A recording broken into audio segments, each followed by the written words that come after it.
2024 election కూడా వాళ్ళే చేసే విధంగా ముందుకు వచ్చారు. 2019 ఎన్నికల్లో మీరు ఇందాక ఒక కంప్లైంట్ చెప్పారు. ఆ పార్లమెంట్ సెగ్మెంట్లోకి వచ్చి ఒక 2 నియోజకవర్గాలు నరసాపురం, ఇంకో కాన్స్టిట్యున్సీ చెప్పారు. తాడేపల్లిగూడెంలో ఉన్న నాయకులు కొంత సపోర్ట్ చేయలేదు, ప్రచారం చేయలేదు, దానివల్ల ఓడిపోయాను, ఆ మార్జిన్ అందువల్లే వచ్చింది అని. అట్లాగే పార్టీ అధిష్టానం నుంచి కూడా మీకు ఆ ఎన్నికల్లో ఖర్చు పెట్టడానికి ఫండింగ్ రాలేదు అనేది నిజమేనా? అయ్యి వద్దులేండి, అవన్నీ ఎందుకులేండి, పని అయిపోయింది కదా. అవ్వకుండా ఉంటే మనం మాట్లాడుకోవచ్చు, అయిపోయింది దాని గురించి మాట్లాడుకోవటం కలిసి వచ్చేది ఏం లేదు. ఈసారి అయితే ఎట్టి పరిస్థితుల్లో ఉండి నుంచి ఎమ్మెల్యేగా బరిలో దిగబోతున్నాం. ఖచ్చితంగా దిగుతా. 100% టీడీపీ మ్యాండేట్ కోసం ఎదురు చూస్తున్నాను. టీడీపీ మ్యాండేట్ తోటి కంటెస్ట్ చేస్తాను. అంటే మీతో ఎంతసేపు మాట్లాడిన తర్వాత నాకు అనిపించింది ఏంటంటే మీరు పక్కా రాజకీయం మీకు అలవాటు కాలేదేమో అనిపిస్తుంది. నాకు రాజకీయం అలవాటు చేసుకోవాల్సిన అవసరం లేదు, నాకు రాజకీయం కూడా అవసరం లేదు. నా స్వతహాగా నా లక్షణం సేవ చేసే లక్షణం. నేను ఇప్పుడు రాజకీయాల్లోకి వచ్చింది కూడా సేవ చేయడానికి వచ్చాను.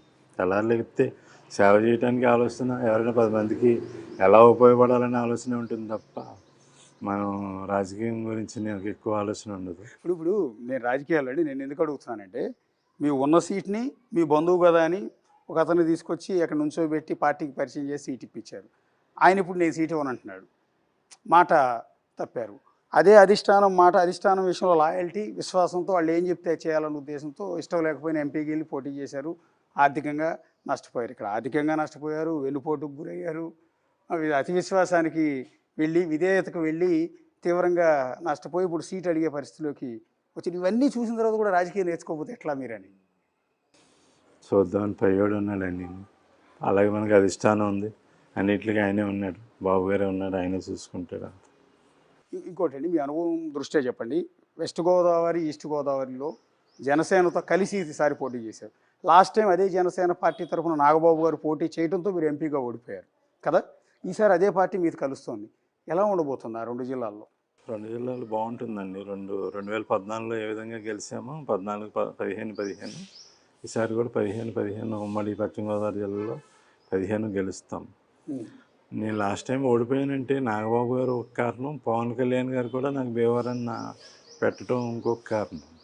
పవన్ కళ్యాణ్ గారు లేకపోయినా నాకు భీమవరంలో మా ఉండిలో నాకు 25,000 మెజార్టీ వస్తే భీమవరంలో నాకు 40,000 మెజార్టీ వస్తుంది. భీమవరం పబ్లిక్ కూడా నన్ను బాగా అంత ఆదరిస్తారు. పవన్ కళ్యాణ్ భీమవరం కంటెస్ట్ చేయకపోయినా నేను గెలిచేవాడిని. నాగబాబు గారు పవన్ కళ్యాణ్ ఇద్దరు ఉన్నారు కదా నాకు. మా ఉండి అంటే భీమవరం చుట్టూరు ఉంటుంది, ఆ ఇన్ఫ్లుయెన్స్ అంతా అక్కడ ఉంది. నాగబాబు గారేమో మొత్తం టీడీపీ ఓట్ బ్యాంక్ అంతా తీసుకెళ్ళిపోయారు. ఈసారి నరసాపురం నుంచి రఘురామకృష్ణరాజు గారు పోటీ చేస్తే